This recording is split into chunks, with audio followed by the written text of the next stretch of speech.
Olá, pessoal! Sejam todos muito bem-vindos a uma aula de ginecologia. Confesso para vocês que esse assunto que a gente vai discorrer é um assunto que eu particularmente adoro. Eu gosto muito, tenho um apreço muito grande por esse assunto, que é o assunto planejamento familiar, que a gente também pode chamar de anticoncepção. Eu acho que a anticoncepção ela mudou os rumos da humanidade. A gente sabia que há muitos e muitos anos atrás, claro, sempre se praticou anticoncepção, mas há muitos e muitos anos atrás a gente não tinha o conhecimento técnico e científico que se tem hoje sobre a contracepção segura e eficaz. E, na verdade, isso acabou mudando completamente a vida das pessoas. Especialmente, lógico, a vida das mulheres. Isso permitiu a entrada das mulheres no mercado de trabalho, isso permitiu que a mulher ela tenha capacidade de decidir quando que ela quer ficar grávida e não dizer que foi, puxa vida, foi um acidente, aconteceu. Então, eu acho que realmente ele, além de ser um assunto que eu gosto muito tecnicamente, eu acho que ele mudou a história da humanidade. Por isso que é uma coisa que me empolga muito falar sobre isso. Então, galera, olha só. Anticoncepção é um assunto clássico de ginecologia. Cai muito, muito, muito, sempre cai. Não existe nenhuma prova de nenhuma instituição do Brasil que não aborde o assunto contracepção. Então, qual é que é o que eu quero provocar vocês? Na verdade, você sabe como é que esse assunto cai nas provas de residência? Muitas vezes a gente acha que cai aquela coisa que a gente faz no dia a dia e às vezes não é bem assim. Então, o meu objetivo é mostrar para vocês realmente como que cai, como que esse assunto cai nas provas. Assim, eu divido essa aula, na verdade, em 3 partes. A primeira parte, a gente vai falar um pouquinho sobre os métodos contraceptivos, vamos falar um pouquinho sobre os métodos comportamentais e métodos de barreira. Depois, na segunda aula, a gente entra nos métodos hormonais. Aí eu vou explicar para vocês sobre as pílulas anticoncepcionais e os tipos de hormônios que a gente tem disponíveis. E na terceira, a gente entra na parte das contraindicações dos métodos hormonais, que está caindo muito nas provas de vocês. E também falamos sobre os métodos de esterilização, que é basicamente a laqueadura e a vasectomia. Ok? Tranquilo? Então, gente, a calça não tá apertando, eu não tô prestando atenção em outras coisas, então aquilo que eu sempre digo, já desliga aí aquele barulhinho, às vezes a gente deixa o celular no silencioso, mas fica aquele zzz, zzz, zzz do WhatsApp, desliga, né, essa vibração aí que aparece do celular, e agora a gente vai focar e concentrar nisso aqui, que esse assunto é muito legal, é um assunto que realmente é muito bacana a gente entender, não só como médico, mas também como pessoa.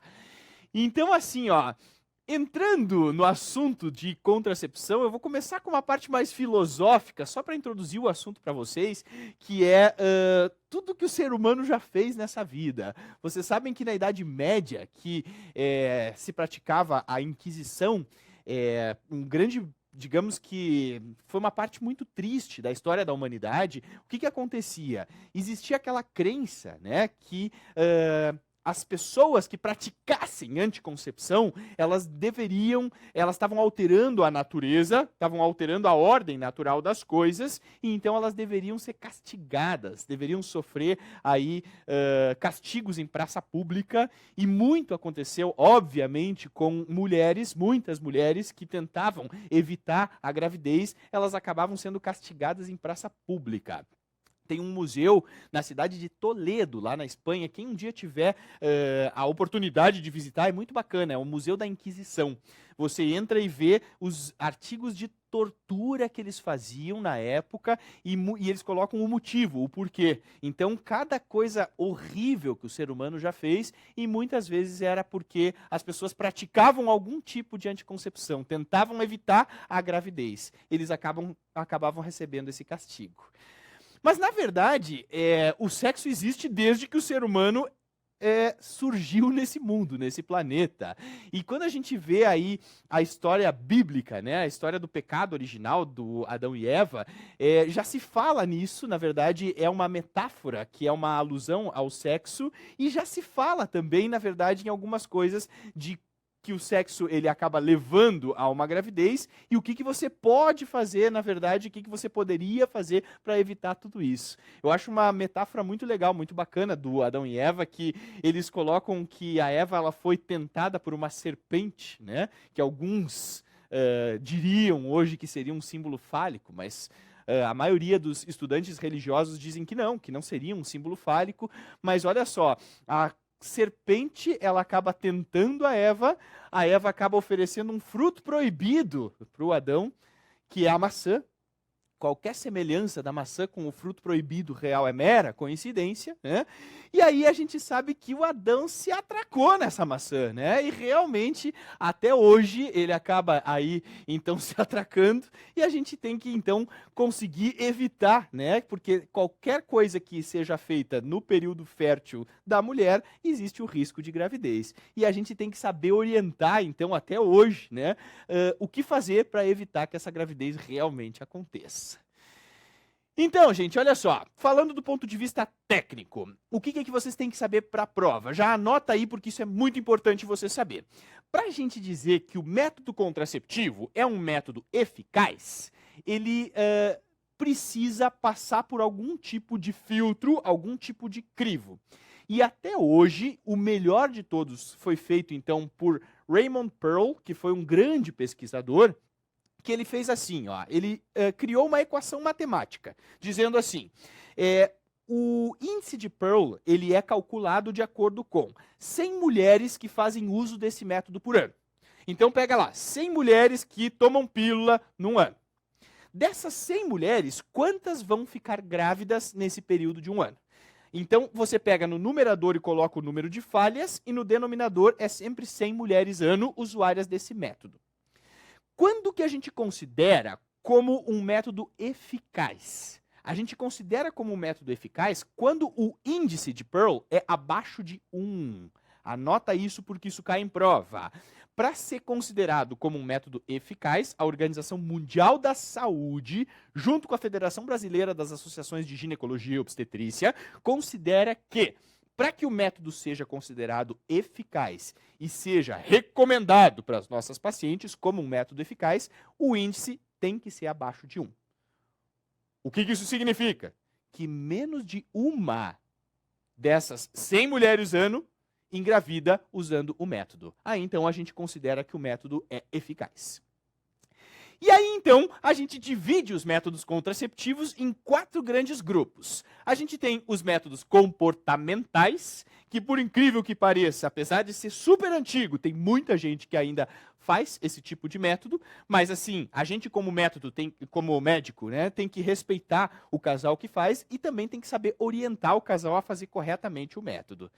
Tem os métodos de barreira, tem os métodos hormonais e os métodos cirúrgicos, que seriam os métodos de esterilização definitiva. Então, galera, começamos a falar sobre eles com os métodos comportamentais, em homenagem aqui em quem fazia, né? Então, esses métodos comportamentais, a famosa abstinência sexual periódica, que a gente tem a tabelinha, popularmente conhecida por tabelinha. Então, a gente, como médico, tem que conhecer o método e tem que saber também orientar o casal, caso eles realmente optem por fazer esse tipo de método contraceptivo. Gente, olha só. Na verdade, a abstinência sexual periódica, ela é, na verdade, aquela forma que você calcula o período fértil e aí, então, evita a relação sexual durante o período fértil. A gente tem que saber dizer para a paciente quando é o período fértil. Então, olha só, mulheres que têm ciclos menstruais regulares, então, vamos pegar uma paciente que tem um ciclo de 28 dias, que é o ciclo padrão. Quando que ela ovula? Bem na metade, no 14º dia. O que acontece, gente? Olha só. Depois da ovulação, a paciente, o óvulo, ele espera o espermatozoide por mais ou menos 3 a 4 dias. Então, 3 a 4 dias depois do dia 14, ela está no período fértil ainda. O dia 14 é o dia que ela ovula, então é período fértil. 3 a 4 dias depois do 14º dia é período fértil, porque é o tempo que o óvulo espera o espermatozoide. Mas assim, ela pode ainda não ter ovulado e o espermatozoide aguarda a postura ovular, aguarda o óvulo? Tem, são 3 a 4 dias antes do dia 14. Então, 3 a 4 dias antes do 14º também é considerado período fértil. Por quê? Porque o espermatozoide fica lá, ó, esperando o óvulo para fecundar. Ele dura, então, 3 a 4 dias e o óvulo também dura mais ou menos 3 a 4 dias. Esse período, então, 3 a 4 dias antes do 14º, o próprio 14º e 3 a 4 dias depois é considerado período fértil. Nesse período, ela tem que dizer, ó, não dá. Tô com dor de cabeça. O emblemático dor de cabeça, né? Então, não dá. Infelizmente, nesse período não dá. Tá, Jader, mas como é que ela identifica o período fértil? Porque é difícil isso, né? Como é que a gente vai identificar o período fértil? Conta 14 dias, é complicado isso. Então, se fez vários tipos de métodos para identificar o período fértil. O mais famoso de todos é o Ogino-Knaus. Vocês já devem ter ouvido falar nisso. O método de Ogino-Knaus é o seguinte, a paciente ela observa os ciclos menstruais dela por 6 meses. E aí ela vê assim, ó, o ciclo mais curto que ela teve, ela subtrai 18 dias. E o ciclo mais longo que ela teve, ela subtrai 11 dias. Então, esse número que ela encontrou seria o início do período fértil. Então, pegou o ciclo mais curto, subtrai 18 dias. O número que ela encontrou é o início do período fértil. Pega o ciclo mais longo, subtrai 11 dias. Esse vai ser o fim do período fértil. Então, ela tem que evitar relações sexuais durante todo esse período aí que é considerado como período fértil. Cara, o que você acha disso? Dá certo? Óbvio que não dá certo. É lógico que não dá certo. Cara, primeiro porque a paciente ela acaba tendo que fazer o cálculo. Se ela tem ciclo irregular, o período fértil que vai acabar sendo calculado vai ser um período fértil enorme e muitas vezes não corresponde àquele período fértil. É difícil, a paciente ela tem que contar, ela tem que ser super regrada em contar a partir do primeiro dia da menstruação. E o principal, interfere no comportamento sexual do casal. Então é aquela velha história. Na verdade, aquilo que é para ser bom, que a pessoa está querendo, está desejando, não, agora não dá. Ah, hoje pode. Então fica aquela coisa meio que interfere completamente no comportamento sexual do casal. Por isso que a tabelinha, então que o nome técnico da tabelinha é método de Ogino-Knaus, ela existe ainda, mas realmente não deve ser indicada para ninguém. Do ponto de vista de prova, se cair na sua prova, claro, você tem que saber como orientar ela a fazer a tabelinha. Agora, do ponto de vista de método eficaz, se eles disserem assim, ó, você deve indicar ou não deve indicar para a paciente? Claro que não, é óbvio que não, porque não é considerado um método eficaz. Ah, mas tem outra forma da gente identificar o período fértil? Claro, tem o método da temperatura também. A gente sabe que a progesterona, a partir do momento que ela ovula, começa a bombar a progesterona na circulação, porque o corpo lúteo está produzindo progesterona. E a progesterona ela é termogênica. Ela aumenta a temperatura em mais ou menos 0,4 graus Celsius. Então, todo dia de manhã, olha só, a paciente tem que ir lá botar o termômetro, né? E aí então verificar a sua temperatura. E quando ela verificou que aumentou a temperatura é porque ela ovulou. Então, a partir daí, ela deve evitar relações sexuais. Mas, óbvio, se ela teve relação sexual alguns dias antes, o espermatozoide está lá já esperando. Então, a chance de dar certo é muito baixa. Tem o método de Billings. Você sabe o que é o método de Billings? Gente, o método de Billings é o muco cervical. Na verdade, a paciente ela tem que todos os dias, olha que delícia, ficar lá analisando o muco cervical. Acorda todo dia de manhã, põe no dedinho ali o muco, olha só que coisa agradabilíssima fazer isso. E aí ela tem que ver como que tá o muco. Ah, o muco ele tá começando a ficar filante, ele tá começando a ficar elástico. Gente, isso significa que ela tá perto do período ovulatório. Então, a partir daí, ela tem que evitar relações sexuais. O método de Billings, então, é o método do muco. Através do muco, você identifica o período fértil. Por incrível que pareça, olha a trabalheira que é e tem gente que ainda usa mesmo o método de Billings. Também, gente, não é eficaz. E tem o método sintotérmico. Na verdade, o método sintotérmico é o seguinte. Bom, já que vamos fazer método comportamental, então vamos combinar as coisas. Vamos fazer o método do muco, que é o Billings, e mais a temperatura. Ou vamos fazer o Billings mais o Ogino-Knaus.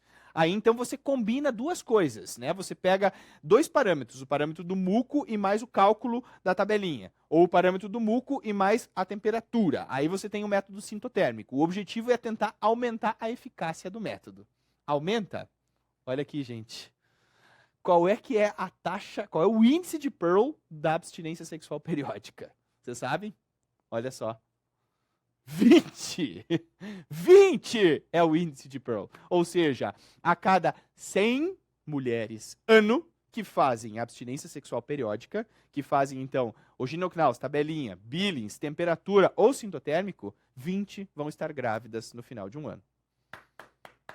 Parabéns, né? Ótimo! Funciona super bem o método. Gente, não funciona. Infelizmente, não funciona. Por isso que hoje não tem sentido mais a gente indicar realmente esse tipo de método. Ah, mas o casal tem as suas convicções religiosas, não quer usar o método por... A gente respeita, sempre a gente respeita. Mas é muito importante, é aquela velha história. O casal deve ser orientado que ele pode fazer o método.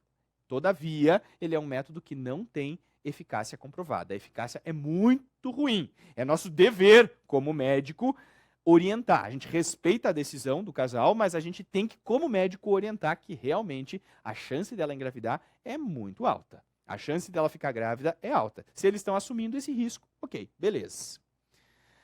Agora não esquece, quando tiver lá método Billings, método sintotérmico, método da temperatura, método Ginocnaus nas alternativas, não é para você marcar, porque não é método indicado para ninguém, porque a Organização Mundial da Saúde não considera como um método eficaz. Fechou? Beleza? Maravilha! Gente, ainda de métodos comportamentais, a gente tem o coito interrompido. Olha só, o que é o coito interrompido? O nome já diz, né? Coito interrompido. O coito interrompido é aquela paciente que o parceiro, ele vai tirar o pênis na hora da ejaculação. Olha que espetáculo, né? Então tá lá no meio da relação e dali a pouco, uou, né? Então ele vai lá e tira o pênis, então, e a ejaculação acaba sendo fora. Isso é coito interrompido. Por incrível que pareça, tem muita gente que faz coito interrompido ainda como método contraceptivo. É a famosa história do meu marido cuida. Já ouviram isso? É muito comum isso, né? Às vezes a gente pergunta na anamnese, o que você usa como método contraceptivo? Nada. Mas então você está querendo engravidar? Não. O meu marido, o meu namorado, cuida. Quando elas dizem isso, meu marido cuida, é coito interrompido. Sabe como é que é, né, doutor? Marido cuida. Eu sempre me faço de louco nessas horas. Eu digo assim, não sei. Como assim cuida?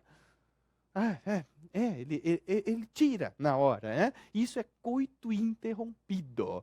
Gente, o coito interrompido realmente é um método que é completamente comportamental. É um método que depende muito, muito, muito do autocontrole masculino. Então, realmente, ele acaba tendo que ter aquele discernimento de tirar o pênis antes de ejacular.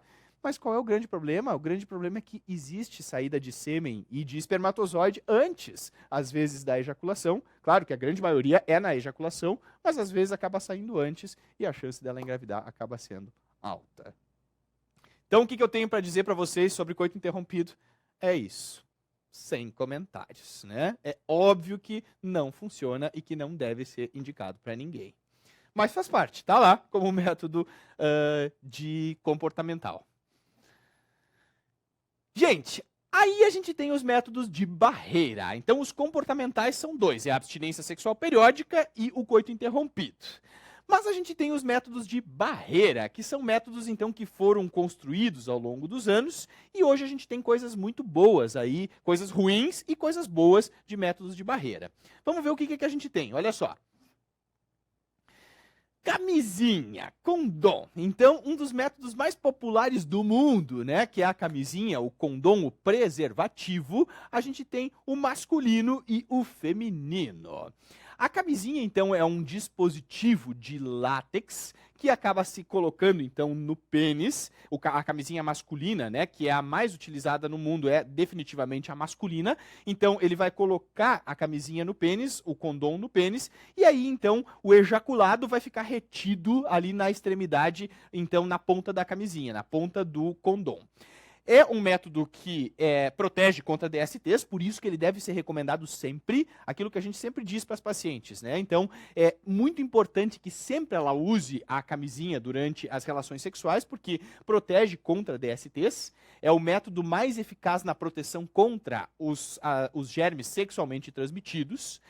Mas o que cai nas provas, gente, é o seguinte, eles adoram perguntar sobre isso. A camisinha, quando usada isoladamente, ela é considerada um método eficaz? Olha só, o índice de Pearl com o uso perfeito. O que é o uso perfeito? É aquele cara que não está nervoso na hora, é aquele cara que deixa o espaço para o sêmen na ponta da camisinha, é aquele cara que não deixa ar na ponta da camisinha, é aquela camisinha que não está danificada quando abre o pacote, o índice de Pearl é 2. Então, é acima de 1, não é considerado como eficaz. Agora, existe aquilo que a gente chama de uso comum. O uso comum é a vida real, né? É aquele cara que vai lá nervosão na hora que deixa ar na ponta, ou então vai pro lado errado. Muita gente faz isso, né? Bota pro lado errado. Ah, mas não tá indo esse negócio aqui. Então, na verdade, aí o índice aumenta, olha só, para 18. Então, 18 é o índice de Pearl da camisinha com o uso comum, que é o uso rotineiro. Então, gente, eu coloquei aqui como tema de prova porque eles adoram, isso é uma coisa que, guardem isso na manga quando vocês forem fazer prova. Eles adoram colocar questão que eles querem que vocês suspeitem que ela esteja grávida. Eles colocam assim, ó, como método contraceptivo, usa camisinha, condom. Jader, mas por que isso? Por que eles colocam essa informação de que eles querem que você pense que ela está grávida? Porque assim, ó, geralmente eles dão uma questão que eles querem que vocês façam um diagnóstico de aborto, ou de gestação ectópica, ou até de mola e datiforme. Eles sempre colocam um caso de uma paciente que usa camisinha. Por quê? Eles não colocam um paciente que usa pílula, nem que usa DIU, porque esses métodos eles são eficazes. Eles sempre colocam um método que tem um índice de Pearl alto, para você pensar que ela pode estar grávida.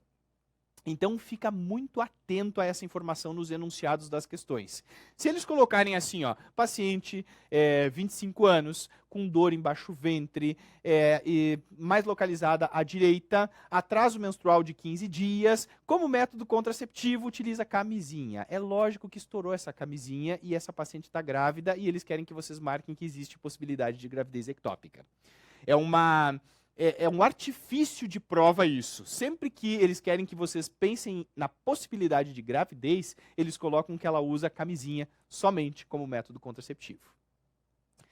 Então, não esquece, olha só. Se você indicar a camisinha isoladamente como método contraceptivo, você realmente não está indicando um método eficaz para a paciente. Ela deve ser usada como método adicional.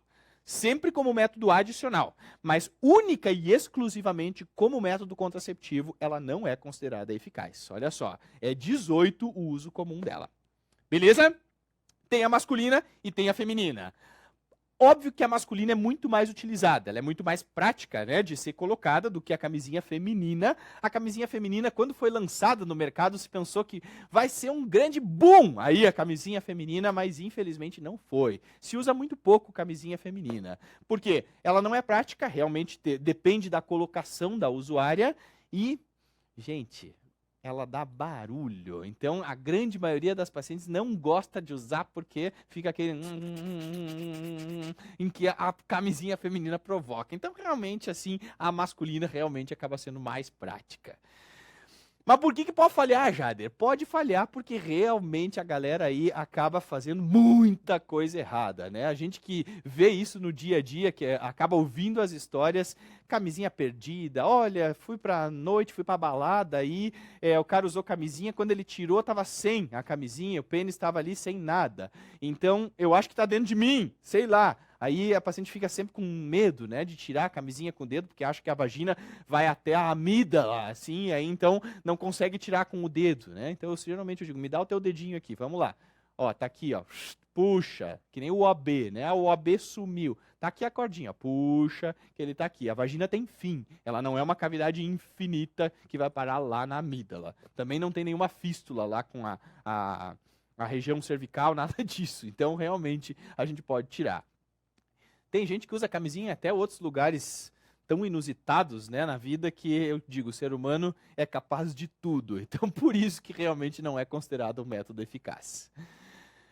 Galera, o que mais que eu quero que vocês lembrem? Diafragma. Diafragma é antigo também, mas às vezes aparece em questão de prova. Ele é um dispositivo de borracha que a paciente coloca dentro da vagina e ele fica, na verdade, ocluindo o colo do útero. Então ela tem que colocar, ó, com o dedo dentro da vagina, lá no fundo da vagina, fazendo como se fosse uma barreira mecânica mesmo no colo do útero para o espermatozoide. Ele deve ser inserido antes de cada relação sexual. Olha só, diafragma é bom? Olha o índice de Pearl, 12. 12 é o índice de Pearl do diafragma. Ruim, muito ruim. Então, as usuárias de diafragma têm uma chance grande aí de engravidar. Porque, claro, ele é, na verdade, colocado, ela tem que colocar com o dedo, mas às vezes ele desloca. Mesmo que ele não desloque, o espermatozoide pode passar pela lateral e acabar ascendendo aí no trato reprodutivo. Qual é o grande problema do diafragma? Além do índice de Pearl alto, é que ela tem que esperar 6 horas, no mínimo 6 horas, depois da relação sexual para tirar. Então teve a relação e tem que ficar com o negócio lá dentro 6 horas. Aí é aquela história, né? Então vai lá, puxa vida, espera 6 horas para ir tirar o diafragma. Aí lava ele, antigamente se usava muito isso, né? E guarda dentro de um estojinho. E para deixar sequinho ainda tem que botar maisena. Ó, que delícia, botar maisena em cima. E aí então, pá, guarda dentro do estojinho. Então, esse era o diafragma. O diafragma realmente não deve ser indicado como método eficaz porque o índice de Pearl é alto, é 12. Tá, tem também espermicida, então. Espermicida é bom. Poxa, já ouvi falar, tem até camisinha com espermicida.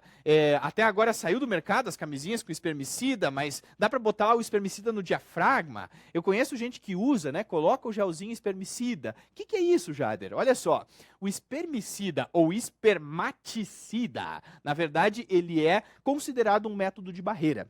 Ele é um remédio, é um medicamento que age por ruptura da membrana do espermatozoide. Então, o que ele faz? Na verdade, ele vai lá, que nem aquele antigo Mortal Kombat, lembram? Kill him. Tananã, fatality. Então, ele vai lá e, ó, destrói a membrana do espermatozoide. Ele faz uma lise no espermatozoide. Essa é a ação do espermicida ou espermaticida. Ele age por ruptura da membrana plasmática do espermatozoide. Ele realmente vai lá e mata o pobre do girino. Então, esse é o mecanismo de ação, é um gel. O que cai na prova de vocês sobre espermicida? Eles perguntam qual é o principal fármaco espermicida disponível no mercado. Não esquece disso, isso cai em prova. É o nonoxinol 9. O nome dele é nonoxinol 9. Esse é o nome do fármaco. Ele tem, então, a maioria dos espermicidas são à base de nonoxinol 9, que realmente é o melhor de todos, é o que mais rompe a membrana do espermatozoide. Qual é o grande problema? O grande problema de usar espermicida é que o uso repetitivo de espermicida, ela tem que colocar dentro da vagina, né? Então, ela vai lá e coloca o espermicida dentro da vagina. O uso repetitivo do espermicida, ele pode provocar, na verdade, uma erosão na mucosa vaginal. Olha só, como na verdade ele é um medicamento que rompe, né? Ele faz lise de célula, ele também pode fazer erosão da mucosa vaginal. E essas erosões da mucosa vaginal pode aumentar o risco da paciente adquirir uma doença sexualmente transmissível, inclusive HIV. Então, por exemplo, se ela tem relação sexual com um cara que tem HIV e ela usa espermicida, o que acontece? O uso repetitivo do espermicida faz microerosões na mucosa vaginal que aumenta a chance dela acabar pegando HIV desse parceiro. E não só HIV, como também gonorreia, como também sífilis, como também clamídia. Várias doenças sexualmente transmissíveis, elas podem aumentar a chance de transmissão nas usuárias muito repetitivas de espermicidas. É bom? Funciona? Olha aqui, 18 o índice de Pearl. Ruim. Então também é ruim como método contraceptivo isolado. Mas existe e a gente tem que saber que realmente ele existe. Ok. Agora vamos falar de coisa que realmente funciona. Gente, tudo que a gente falou até agora, vocês têm que saber para a prova, mas tudo era método não eficaz. A gente não deve indicar como método isolado. A camisinha ela deve ser recomendada, mas o principal intuito da camisinha é proteger contra DSTs e não como método contraceptivo. Dentro dos métodos de barreira, o que é que funciona mesmo? Qual é o cara que realmente funciona? É o DIU. O método de barreira que é eficaz, que realmente funciona, é o dispositivo intrauterino.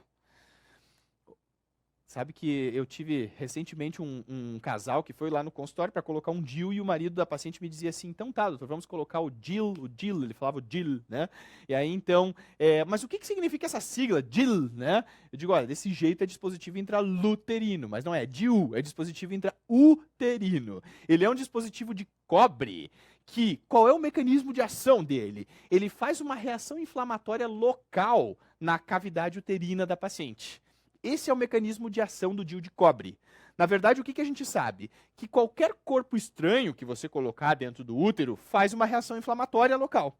Então, acaba recrutando células inflamatórias, altera o nível de prostaglandinas, altera o pH local, e isso torna esse ambiente totalmente hostil à fecundação.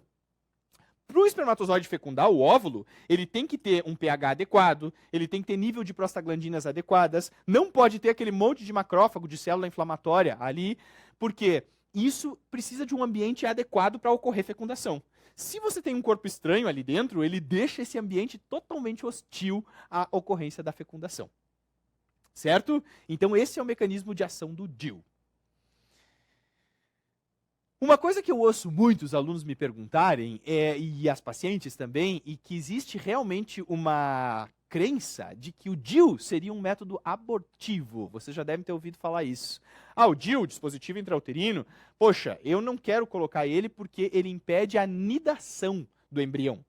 Ele acaba sendo um método que fecunda e aí ele impede a nidação do embrião. Gente, não é esse o mecanismo de ação do DIU. O DIU ele torna o ambiente uterino hostil à fecundação. Ele não é um método que impede a nidação do embrião. Se ele fosse um método que impedisse a nidação do embrião, teria ocorrido fecundação, e aí ele seria, na verdade, um método abortivo. Não, ele não é abortivo. Não dá pra gente que é médico, que é esclarecido, que é profissional da saúde, cair na vala comum de informação de internet, de informação de que um falou pro outro, da vizinha, da cabeleireira. Eu sei que é difícil a gente concorrer com a cabeleireira, então é muito difícil a gente concorrer, porque ela sempre tem informações muito mais científicas, né, do que a gente. Pessoal, não dá. A gente é médico, a gente tem que saber dar as informações corretas. E o DIU não é método abortivo. O que eu sempre digo para as pacientes, o aborto no Brasil é permitido ou é proibido? Ah, é proibido. O DIU é permitido ou é proibido? É permitido. Como que um método, então, que é abortivo seria permitido num país em que o aborto é proibido? É uma coisa totalmente ilógica, totalmente fora da casa. Concordam comigo? Sim, então não é abortivo. Por favor, não é considerado método abortivo. Expliquem para as pacientes de vocês isso, porque a gente tem que realmente... O mal que eu vejo da humanidade hoje também é a ignorância. As pessoas têm muito dessa coisa de a vizinha falou é lei e eu acredito nisso. Ou foi lá, procurou na internet, achou lá um site de 5ª categoria e disse que, não, então tá aqui, ó, eu achei aqui a resposta que eu queria e tá aqui, isso é uma verdade absoluta. Não, a gente realmente tem que combater e tem que dar as informações corretas para as pessoas. Ok?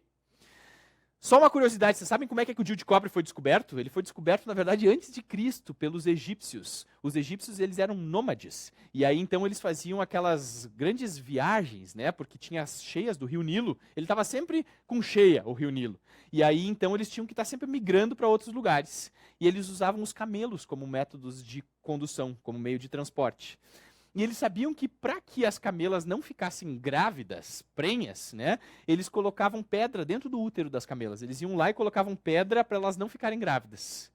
Na verdade, aí eles descobriram que se você colocar um corpo estranho dentro do útero da camela, ela não vai engravidar. E aí eles começaram a pensar, poxa, será que eu não posso transpor essa mesma ideia para o útero humano? Claro que a gente não vai colocar pedra, a gente vai colocar um dispositivo construído para o útero humano, que é um Tzinho. Então, é um T que tem cobre e que realmente acaba sendo eficaz para evitar a gravidez. Olha aqui, 0,6 o índice de Pearl. Ótimo, excelente, sensacional. Índice de Pearl 0,6 é considerado um método eficaz e realmente ele pode ser indicado e pode ser recomendado. Gente, o que cai nas provas de vocês? Taxa de expulsão. Você coloca um DIU e o próprio útero da paciente expulsa. Pode acontecer? Pode acontecer. Quando que é maior a taxa de expulsão? Sempre depois da colocação. No primeiro mês após a colocação do DIU de cobre, é a maior chance que a paciente tem de eliminar. Então, assim, ó, cai muito nas provas. As taxas de expulsão, elas são inversamente proporcionais ao tempo de colocação. Tá certo ou tá errado? Tá certo. Porque, na verdade, a maior chance dela expulsar é nos primeiros dias, no primeiro mês ali, após a colocação. Passou 30 dias, a chance dela expulsar é muito pequena, é mínima. Então, as taxas de expulsão são inversamente proporcionais ao tempo de colocação. Anota isso, cara, isso cai em prova, não esquece. Qual é o melhor momento para você colocar um DIU de cobre?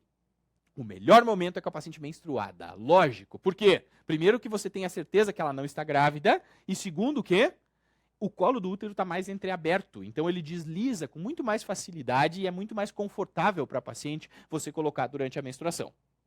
Certo?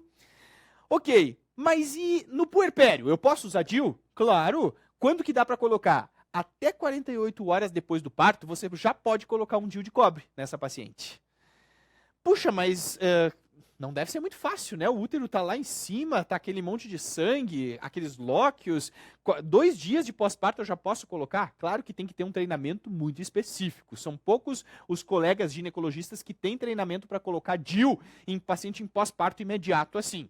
Mas se você tem o treinamento para colocar, coloca. Até 48 horas pós-parto dá para colocar. Depois de 48 horas, o útero começa a involuir de uma forma muito rápida e a chance desse útero expulsar é muito grande. Então, você não pode colocar até 4 semanas. Então, entre 48 horas e 4 semanas do parto, não pode colocar DIU de cobre. Depois que passou 4 semanas, aí você pode colocar o DIU de cobre. Então, aí está liberado para colocar. Então, no puerpério, quando que coloca? Ou até 48 horas de pós-parto, ou depois de 4 semanas. Grifa isso, gente. Ó, isso aí vai cair na prova. Cai muito isso. Então, grifa isso, porque isso tem que lembrar. Até 48 horas, ou depois de 4 semanas. Fechou? Bora lá! Gente, o que tem que saber sobre doença inflamatória pélvica e DIU? As taxas de doença inflamatória pélvica, o risco de doença inflamatória pélvica, ele é sempre maior no primeiro mês após a inserção. Então, assim, ó, se a gente for ver as pacientes que colocaram DIU e que fizeram um quadro de doença inflamatória pélvica, elas tiveram muito mais ocorrência de DIP no primeiro mês após a colocação. Na verdade, é mais até nos primeiros 20 dias ali após a colocação. O que isso significa? Que a exposição a agentes sexualmente transmissíveis, a um gonococo, a uma clamídia, ela é muito mais importante como causa de doença inflamatória pélvica do que a manipulação causada pelo DIU. Depois, a partir do 2º mês da colocação do DIU, as taxas de DIP são semelhantes à população que não usa DIU. Presta atenção, isso aqui é muito importante. Olha só, as taxas de doença inflamatória pélvica, não esquece, isso cai nas provas também, é sempre maior no primeiro mês após a colocação do DIU. Depois do primeiro mês, as taxas de doença inflamatória pélvica são as mesmas da população em geral. Então, se ela está usando o DIU já no 3º mês, a chance que ela tem de ter uma DIP, uma doença inflamatória pélvica, é a mesma chance de uma mulher que não usa DIU. O que isso significa? Que, na verdade, é mais provável que a paciente tinha uma clamídia assintomática, um gonococo assintomático, e quando a gente colocou o DIU, ele acabou levando essa clamídia adiante pela própria manipulação, e aí então ela acabou desenvolvendo a doença inflamatória pélvica. Ok? Muito bem. E aí eles perguntam assim, o que o DIU pode provocar de efeito adverso na usuária? Gente, ele pode provocar sangramento excessivo. Esse é o principal efeito adverso do dispositivo intrauterino.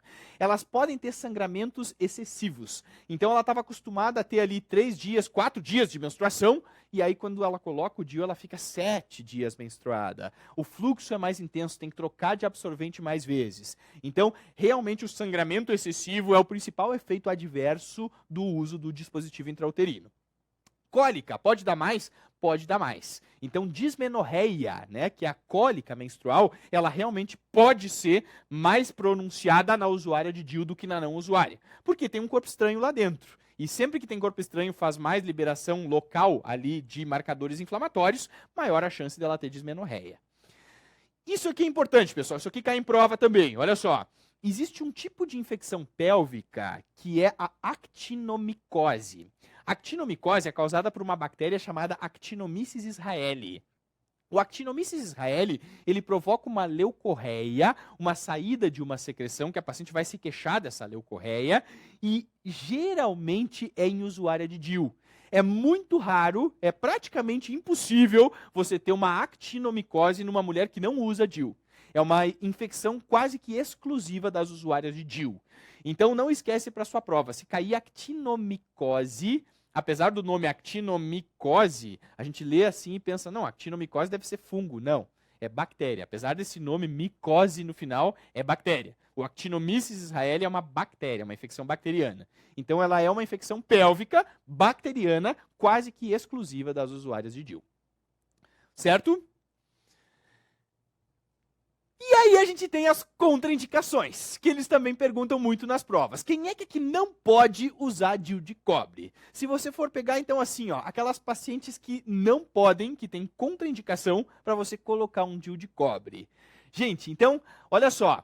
Peço a atenção de vocês agora nessa parte. Fica bem atento agora, porque isso aqui é uma parte bem importante da aula para a gente fechar com chave de ouro. Eles adoram cobrar em questão de prova de concurso médico contraindicação para DIU. Então tem que saber. Mas assim, eu preciso decorar, Jader? Não, vocês vão ver que as coisas elas são lógicas. Você entendendo como que é o método, você vê que as coisas acabam sendo bem lógicas para você entender o que seria contraindicado. Cara, é lógico que gravidez é contraindicação. Lógico que se ela está grávida ou suspeita de gravidez, você não vai botar um DIU. Lógico, tem que ter a certeza de que ela não está. Então, essa é a primeira contraindicação. Cervicite purulenta. Você vai lá e põe um espéculo na paciente, está saindo pus do colo do útero. Cara, isso é gonorreia, isso é clamídia, tem que tratar. Não dá para colocar um DIU. Imagina que ela está com uma gonorreia lá, saindo pus, leite condensado lá, ó, saindo do colo do útero, e você vai lá e coloca um DIU. Você está levando o gonococo lá para cima. E aí sim, realmente, a M está feita. Então, assim, ó, não pode cervicite purulenta, contraindica. Doença inflamatória pélvica no último mês, ou 2 episódios no último ano, também não pode colocar.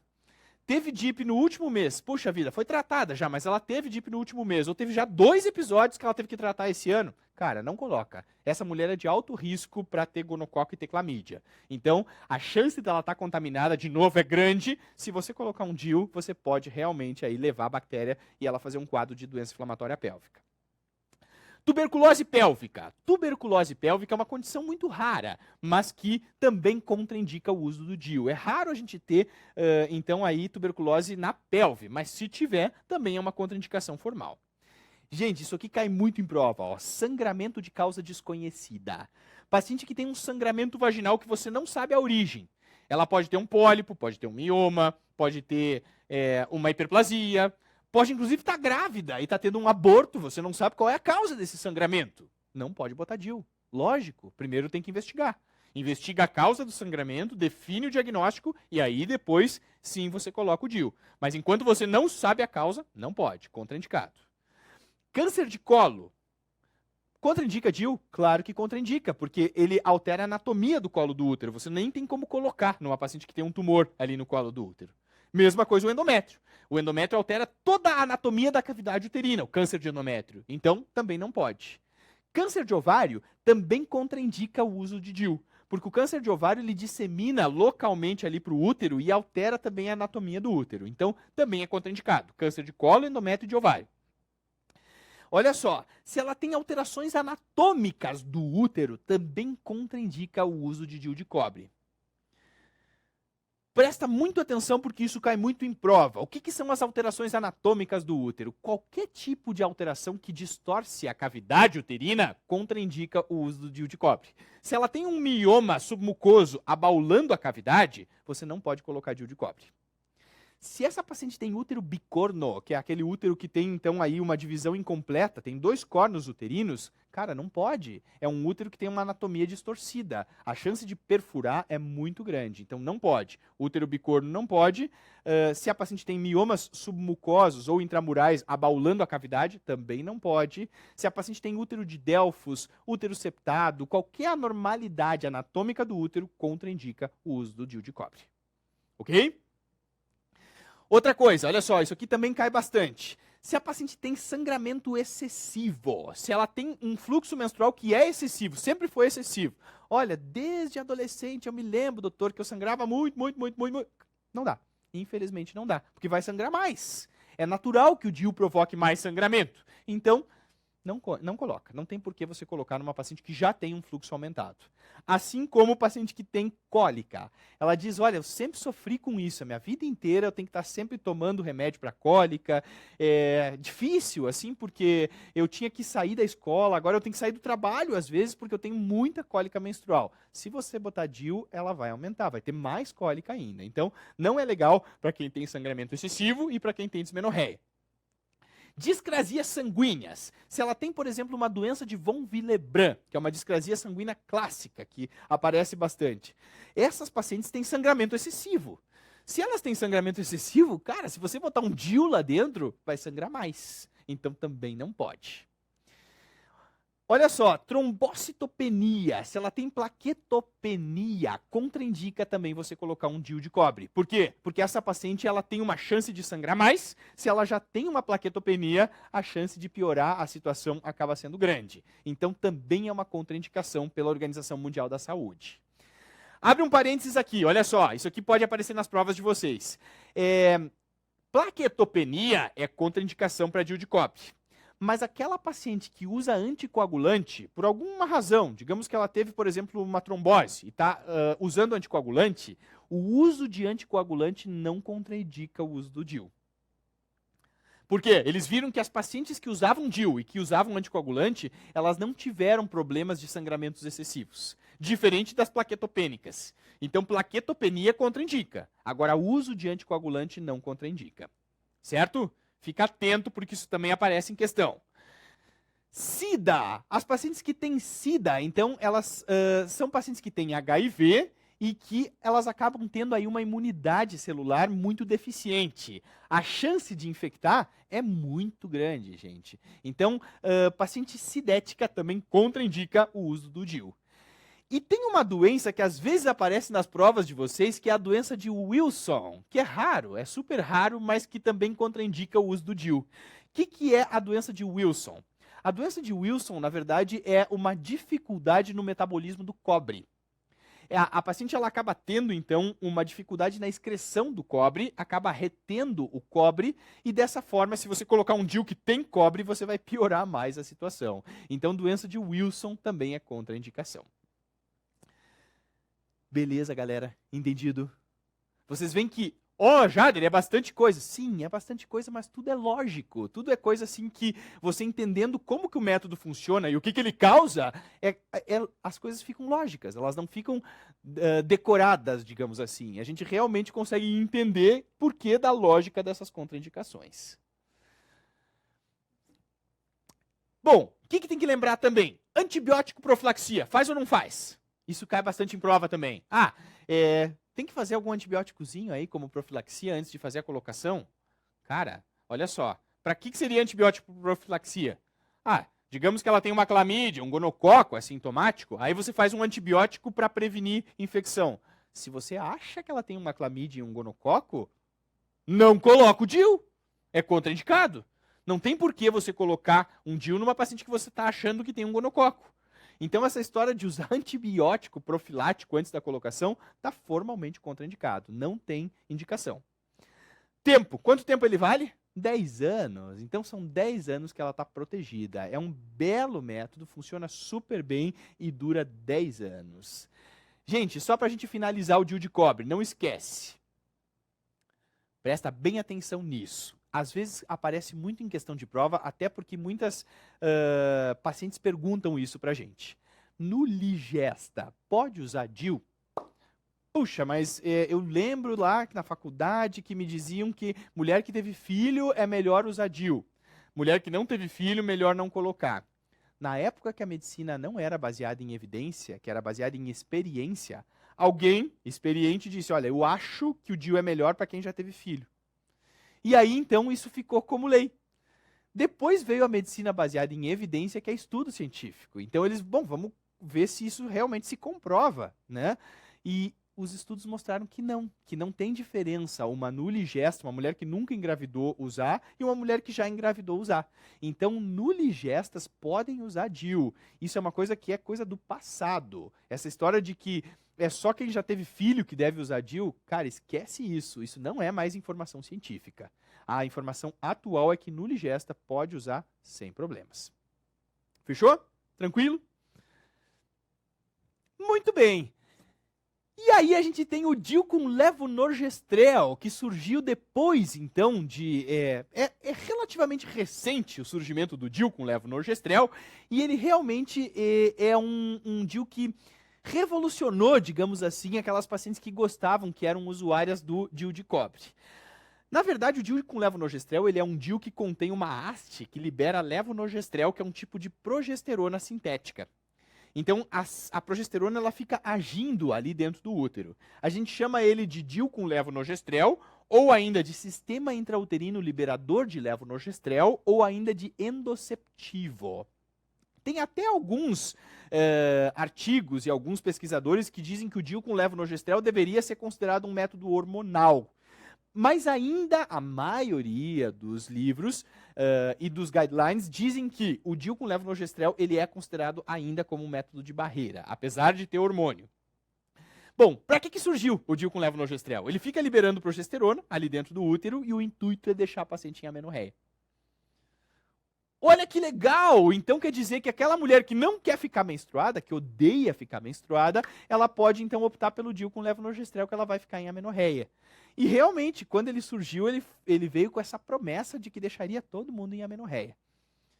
Gente, qual é o problema? O problema é que na vida real, às vezes é diferente do estudo. E a vida real mostrou que só 20% das pacientes usuárias de DIU com levonorgestrel entraram em amenorreia definitiva no primeiro ano de uso. Então, primeiro ano, a gente tem 20% de amenorreia. 80% ainda sangrou, ainda teve sangramento. Mas isso muda, Jader, depois? Sim, no segundo ano, a partir do segundo ano, 50% entra em amenorreia. Então, entre o segundo e o quinto ano de uso, 50% das usuárias vão entrar em amenorreia. A validade dele é 5 anos. Então, ele dura 5 anos. É garantia de que ela vai realmente entrar em amenorreia? Não é. Mas claro que se ela for afelizada de estar dentro desses 20%, ela já pode entrar em amenorreia no primeiro ano de uso. E depois, a partir do segundo ano, maior a chance ainda. Gente, o que tem que saber sobre o DIU com levonorgestrel? Ele tem uma eficácia excelente, é similar à laqueadura tubária, 0,2 o índice de Pearl do DIU com levonorgestrel. Então, realmente, a eficácia é ótima. Então, ela é um método eficaz, é 0,2, então, o índice dele. A maioria das mulheres ovulam, então 85% tem ovulação normal, ele não bloqueia o eixo hipotálamo, hipófise e ovário, então a maioria ainda vai ovular normalmente. 30% vai ter algum cisto funcional no ovário, que é uma coisa que é normal, que é uma coisa fisiológica, você não precisa interferir nisso. E o retorno à fertilidade é super rápido. Então, aquelas pacientes que querem engravidar logo, elas podem tirar que logo, mais ou menos 30 a 60 dias depois que você tira, ela já está retornando à fertilidade normalmente. Nas usuárias de mioma, muito se perguntou, me lembro na época que surgiu, né, o DIU com levonorgestrel, se ela tem mioma e sangra do mioma, quem sabe vamos colocar um DIU com levonorgestrel para ver se vai melhorar. Gente, o mioma é uma alteração anatômica do útero. Ele contraindica qualquer tipo de uso de DIU, inclusive do DIU com levonorgestrel. Mioma se trata cirurgicamente, então mioma não é indicação de você colocar um DIU com levonorgestrel. E o antibiótico também não vai usar antibiótico porque também se você acha que ela tem uma clamídia ou um gonococo, você não coloca o DIU. Certo? Beleza? Bom, o que tem que lembrar? Contraindicações do DIU com levonorgestrel. Elas são as mesmas contraindicações do DIU de cobre, porque o mecanismo é muito similar. A forma de você colocar é muito similar, o mecanismo é muito similar, então são as mesmas contraindicações do DIU de cobre. Exceto o quê? Sangramento excessivo. O objetivo do DIU com levonorgestrel é fazer ela parar de sangrar. Então, aquela paciente que tem fluxo menstrual intenso, é uma opção, inclusive, para ela usar um DIU com levonorgestrel, porque vai diminuir esse sangramento excessivo que ela sempre teve. Se ela tem uma discrasia sanguínea, tem um von Willebrand, por exemplo, é um método bom, porque ele vai fazer com que essa paciente entre em amenorreia.